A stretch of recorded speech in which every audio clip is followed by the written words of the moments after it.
लक्ष्मीची पावलं. माझं फुटवेअरचं शोरूम आहे. परवाचीच गोष्ट, एक पोरगा दुकानात शिरतो. गावाकडचा, तरतरीत पांढरा शर्ट, काळी पॅन्ट, गळ्यात टाय, 22-23 वर्षांचा.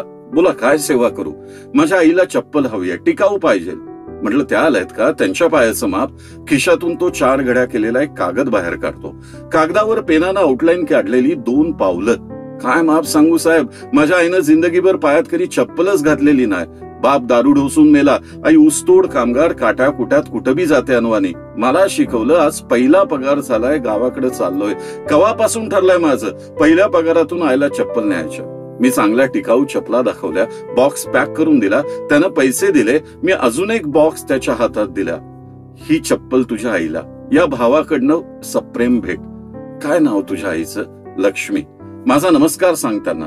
एक वस्तू देशील मला? पावलांची आउटलाईन काढलेला तो कागद हवाय मला. देतो की. तो घडीदार कागद मी दुकानाच्या देव्हारात ठेवला. देव्हारातला तो कागद लेकीनं बघितला. काय हे बाबा, लक्ष्मीची पावलं आहेत बेटा ती. त्यानं बरकत येते धंद्याला.